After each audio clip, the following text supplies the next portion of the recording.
Hey everyone, and welcome. Today, we're diving into a skill that is, seriously, a game changer. We're talking about academic event reporting, but we're going to move way beyond just jotting down a few notes.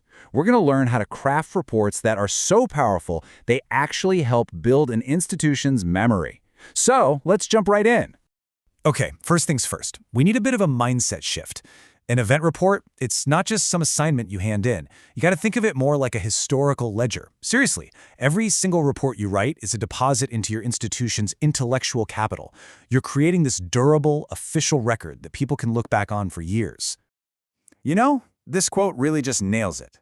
A rigorously crafted report. It's all about preserving the nuances of the discussion. You're not just saying what happened, you're capturing the energy, the key debates, the breakthrough ideas, and you're shaping them into something that has real, lasting value. So here's our game plan for this explainer. We'll kick things off with why this matters so much. Then, we'll build our foundation with the classic 5 Ws. From there, we'll get into the secret sauce, the inverted pyramid, and see it in action.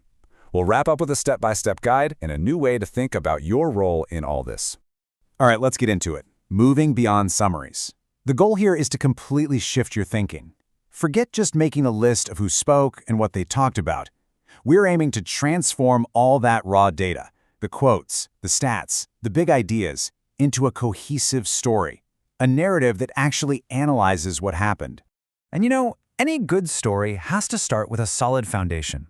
Before you can get into all the fancy analysis, you have to lock down the facts. You need what our source material calls an unimpeachable factual baseline. Basically, it's the ground truth of your report, and you build it with the good old 5 Ws. Let's just look at this example from a conference on Algerian literature.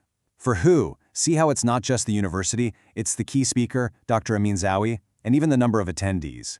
For what, we get the specific title, then you have the where and the when, and most importantly, the why, the whole purpose of the event. Getting these details right at the start makes your entire report instantly credible. Okay, so we've got our facts straight. Now we can talk about the architecture of the report. And this, my friends, is what separates the pros from the amateurs. We're going to use a specific blueprint that organizes information not by when it happened, but by how important it is. It's all about strategy.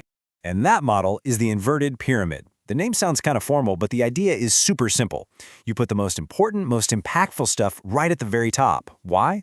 Well, because it makes the information sticky. Your readers, professors, executives, whoever, they're busy. This structure respects their time and guarantees they get the main point, like, immediately. And this visual just lays it out perfectly. Look at the top, that big, wide section. That's where your most important facts go. That's the lead. Right below that, you've got your supporting evidence. And then, way down at the bottom, at the narrowest point, are the minor details and background info. The flow is always from most important to least important. So let's zoom in on that top section, because it's the engine of the whole report. First, you've got the lead. That's your hook. It's the one sentence that sums up the single biggest takeaway from the event. Then, right after it, comes the nut graph. Think of this as the so what paragraph. This is where you bring in the data, the context, the proof that backs up the big claim you just made in your lead. Okay, that's enough theory. Let's see how this thing actually works in the real world. We're going to break down that report from the Algerian Literature Conference and see exactly how the lead and the nut graph team up to create a really powerful opening. So check out this sample lead. See how it instantly gives you the 5 Ws, when, who, where? But it does more than that. It frames the whole event around this huge, compelling idea, a profound revival in national storytelling. Right away, I'm hooked. I want to know what that's all about. And boom, here's the follow-up, the nut graph. This is the proof. How do we know there's a revival? Because the Ministry of Culture says so, and they have the data to prove it. Novels are preserving thousands of oral histories. The lead made a big claim, and the nut graph came right in with the evidence to back it up. Perfect. Now, to give your report even more punch, you want to include what's called an authoritative voice. It's just a direct quote from someone important. This one, from the head of the department, adds that human element. It validates the whole point of the event in a way that you just can't with your own summary.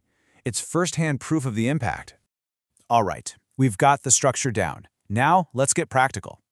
This next part is your roadmap, a simple process you can follow every single time to bang out a high-quality report, without all the stress. Think of it as the life cycle of your report.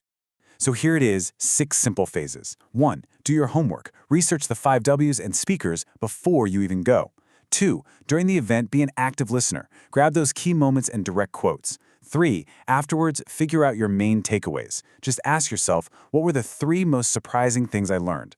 4. Start drafting, using that inverted pyramid structure. 5. Refine, refine, refine. Double-check every name and title. And 6. Submit a clean, professionally formatted report. And these images really drive home those last 2 steps. Drafting is where you build the story, but that final polish, the refinement, is where you make it professional. You can't rush this part. I mean, think about it. One misspelled name can make your whole report look sloppy and undermine all your hard work. So, we're heading into our final section, and I really want to bring us back to that big idea from the beginning. Once you master this process, you're not just a reporter anymore. You're becoming something more. You're an architect who's literally building your institution's memory, one report at a time. So let's boil it all down. What are the key takeaways? First, anchor everything in the facts with the 5 Ws. Second, structure your report for maximum impact using that inverted pyramid. And third, remember your real job is to synthesize, to build that bridge between what you're learning in class and the skills you need in the professional world. But before we wrap up, I want to leave you with a question, just to get you thinking. The inverted pyramid is such a smart, powerful way to organize information. Where else do you think this structure shows up in the world? Well, the answer is pretty cool. It's everywhere. In journalism, it started with the telegraph back in 1845. Reporters had to send the most critical news first in case the line got cut. In business leadership, it's used as a model to put customers first, and it even exists physically. I mean, look at the famous inverted pyramid at the Louvre. And that brings us right back to our final thought. Learning this structure isn't just about writing a better report.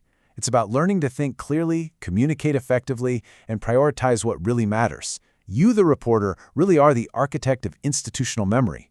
You're building that crucial bridge between the classroom and the real-world skills that will help you succeed anywhere.